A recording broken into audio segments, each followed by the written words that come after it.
last time when I left it, the nose cone was touching the side plate. Don't want that, so thought of a couple of ideas. Plan A, move the nose cone in a bit. Plan A weren't going to work, so I went straight for Plan B. Made some, I don't know, are they 1.2mm spacers, something like that. So I'm going to put these at the front. Haven't finished the back yet, so I've just got a couple of pieces of metal to put in, just so I could get my measurements at the moment. So got a jack underneath it to take the weight. Gonna loosen the back nut and bolt, and then take the front two out. That will sit on the jack, which will be good and stop it falling over.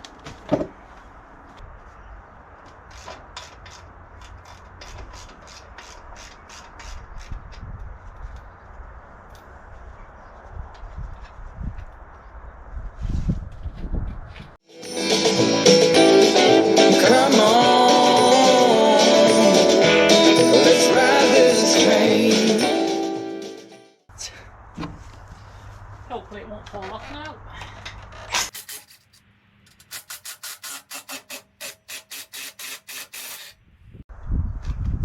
So I should now be able to move it out enough to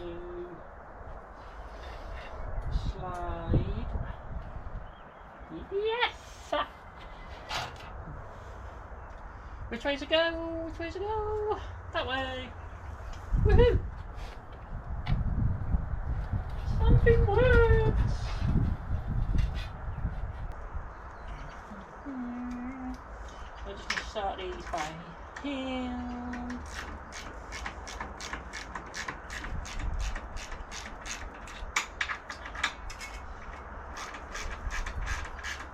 And I'm going to put a bolt in the back.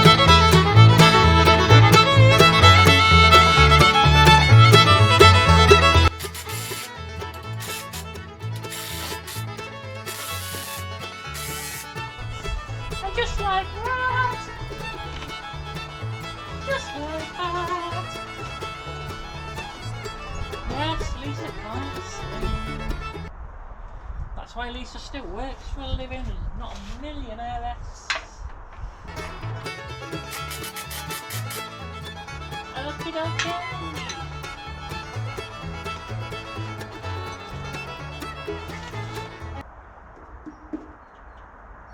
I have a funny feeling it's still going to hit on the front. Right, Plan B has not worked quite as well as one wanted.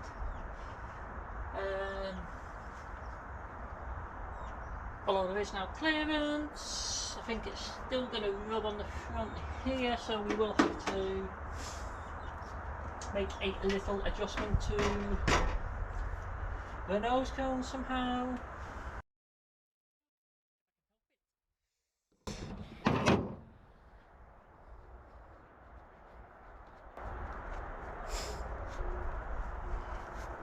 So, not sure at the minute how much it's going to rub, so have a little look with a light. Light. And yeah, there's a bit of clearance down the bottom, so it just needs the top on this edge here, just pushing in a little bit. But the bottom is clear, so that's fine. We can give that a bit of a tweak. I have moved my G-clamps now to let me get my set square in. Had to think slightly outside the box because my 2'1" is still not big enough, so the idea is with the little extension it will be good enough to hopefully put across here and see if it's out, if it's in, how much it's out. So I'm going to do it both ways to make sure and see where we go. Yeah, we got it square now where we want it. A little bit confusing because there's not really any triangular rigidity. It does rely pretty much on the engine to keep the whole tractor square.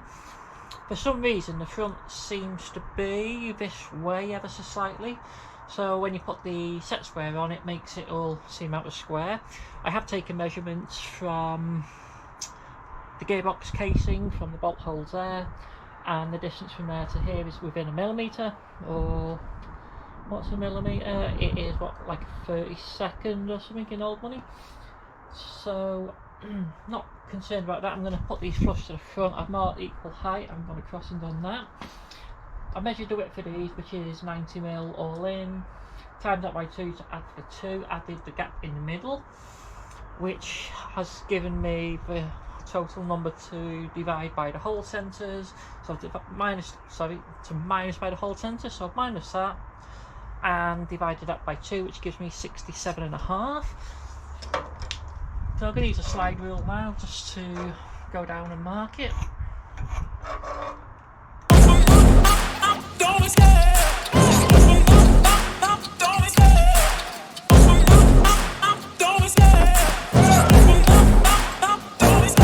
I love the chase and the hunt, and I set the pace when I'm running. I always take what I want and I always give it 100.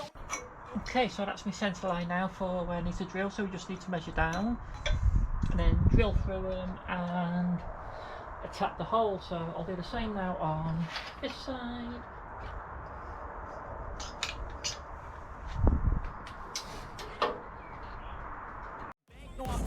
Play the game like it's nothing. I'm always thankful for something. Don't take for granted, stay humble. Now wake up! It's time to look at the enemy. Look in the mirror if he is no friend to me. It's not working out. Okay, so I've got my centre line there now, and we know that between hole centres, I don't have a drawing, but I don't have it at the minute, is 80mm. So what we'll do is we will measure down 80, 160 and do a running measurement for that next. Yeah, so I've got my measurements, so it's got me 25.5 down from the very top, and after that every 80, so 25.5, sorry, 26.5, 26, that's 25, that's 26, 26.5.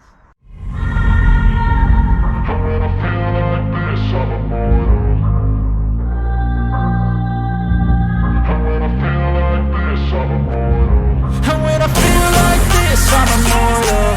When I feel like this, I'm immortal. When I feel like this, I'm immortal. Like so. So yeah, what we'll do then is put these in the vise on the milling machine, clamp them both together, and then drill through the two together, so marking out the second one, and then we can shred them. So see how it goes. When I feel like this, I'm immortal. Next job is to drill and tap the holes where we have marked it. Got them centre punched ready. What I've done is, to make things easier, just using these as a couple of parallels. They don't have to be absolutely bang on. The machined side that we did is going to go against the fixed side of the vise. And the other thing I've done is I've got a bit of soft material, so I've got a bit of copper in this instance. I'm going to put it in here as a bit of a soft jaw, make sure that this is pressed down and looking pretty true, which it is there. So pop that in the vise, make sure it's nice and snug.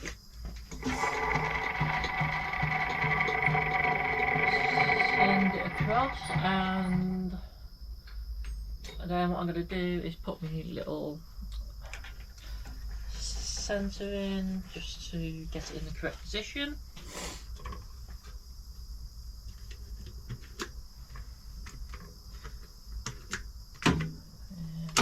Bring it down.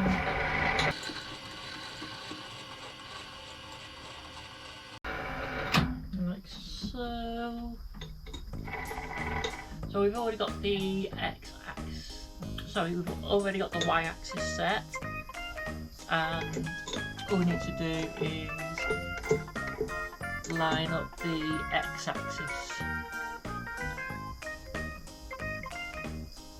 which is right about there. So that's that. So we can take this out now. Only has to be finger tight in there. Next thing is we need to just put a pilot hole in. So I'm gonna go with 6mm drill for that. Then we'll put the 14mm drill through, and then we'll put the M16 thread in.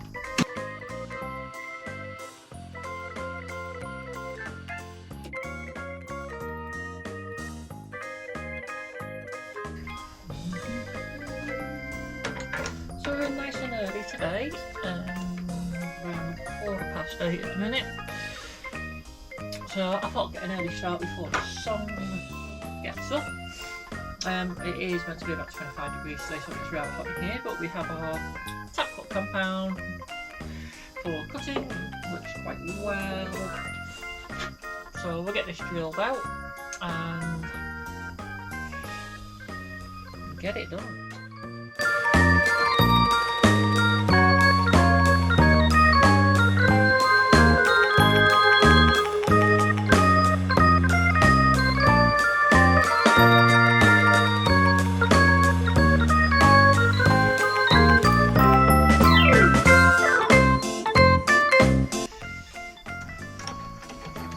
What I'm going to be doing is I'm going to do it all in one go. A couple of reasons for that. It saves me re-centering on the holes, and I haven't got a collet at the moment that will fit my tap, so what I do is I put the tap in the drill chuck, which will be frowned upon by a lot of people, but it does get it started square, and then I can finish it by hand.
I bought a box of Linden drills the other day.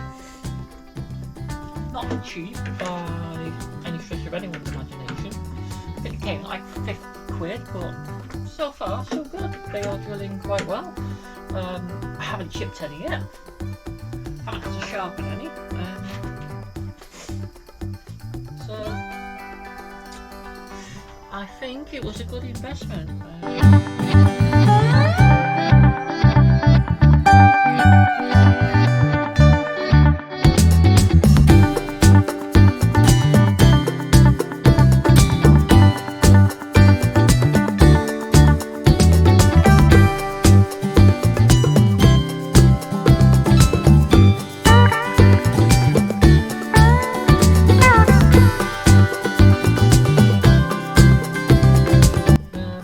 We are drilling at 540 RPM and we're going to put the tap in at 75 RPM. I do know that the tap will not go all the way through, so it's just a case I need to get it in square and then I can put the tap holder on it.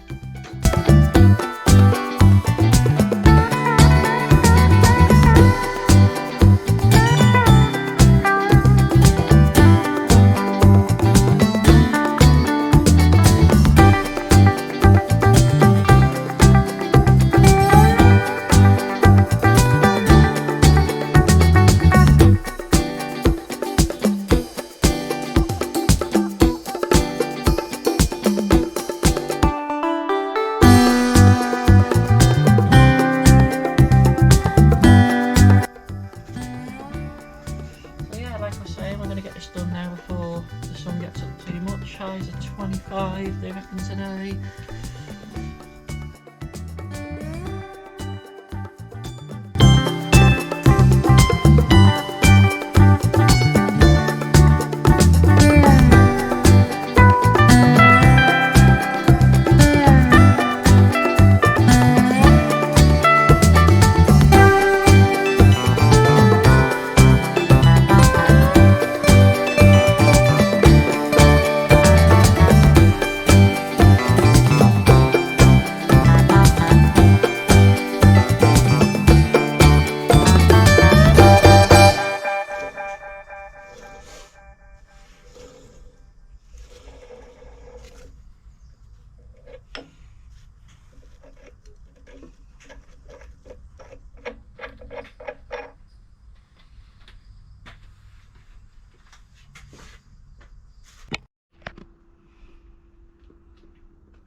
I've now got the side rail for the front linkage clamped to the table of the milling machine. I have measured up from the edge and I just set my distance, so I marked the edge and then measured up to it with the tool and just put a scratch mark in it just to see where it is, make sure it's correct.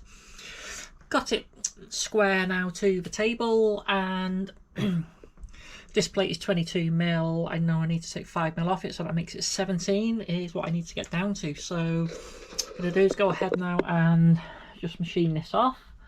So we'll take, I'm guessing, about 1mm cuts off that and see how we get on. So I'm going to run the tool at 280 RPM. I'm not sure how well that's going to work. Might have to slow it down a little bit to 170, but yeah, we'll give it a whirl and see what happens. So most of the cut's going to be on this side, so what I'm going to do is cut and drag the table this way as it's cutting. So I've got my cutting paste and slap a light coat on it.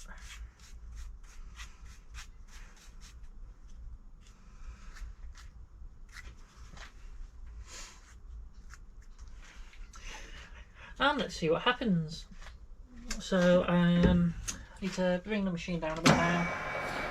Just, if you don't need it long, there's no point in having it long because it just makes more leverage for everything. And that was going the wrong way, so that was a good start.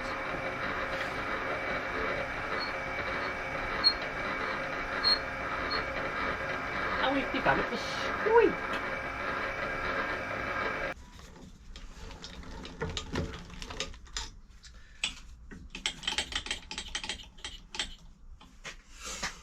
Like so. Needs to go in a little bit more.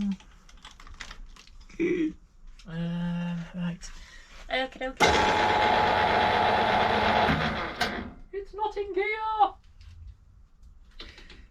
I do need to seriously sort the handles out because they're a pain.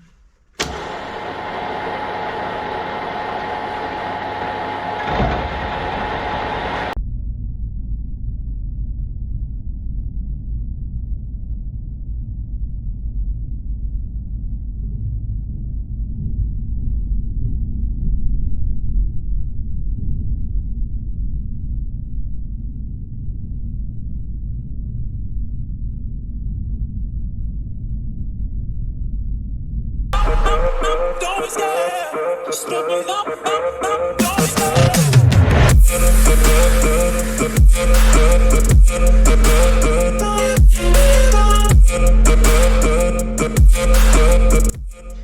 Gonna collapse that to 0. So I'm just going to reset the gauge. This does 2.5mm per revolution on the Z-axis for that, so 2 revolutions, and we should be where we want it. I'm so gone, no I'm never turning back. I won't stop, I'ma fight until there's nothing left. It's so on, you're gonna be hurting bad, cause I've been to hell and back. You don't wanna make me mad, I stay strong, you won't crack. And if you get in my way, you gonna feel the wrath. Gotta say it to my face while he's looking back. Mirror breaks after math. When I hate, I attack. And when I feel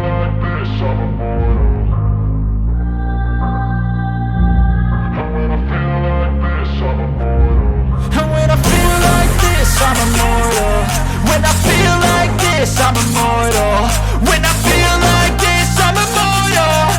When I feel like this, I'm immortal. Don't stop, don't stop.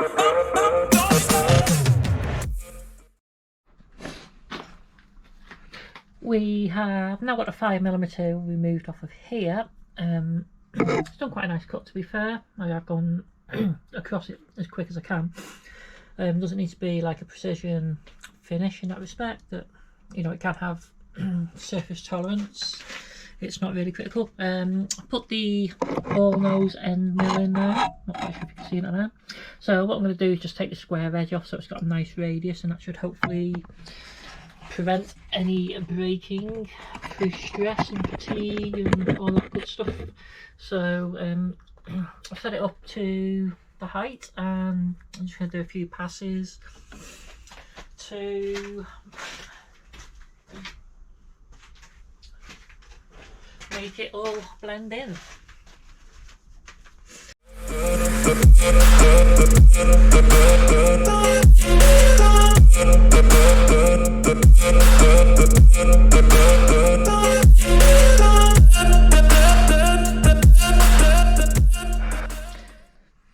So we've used the ball nose cutter now, and hopefully, as you can see, there's quite a nice radius on that now. Ooh, squish. It's got a really nice finish to it. Not like super smooth, but good enough. Take the stress out of it. Just needs a quick bit of a clean on the edge. And then what we can do now is put the mag drill through here to take the pin, and then we'll get the plate welded on the back. And we'll do a test fit, and if all is good, we'll then weld the extra bosses on the back here. So I'm going to get it off the milling machine now and give it a bit of a clean down, get the mag drill out, drill through the centre of the radius, and fingers crossed.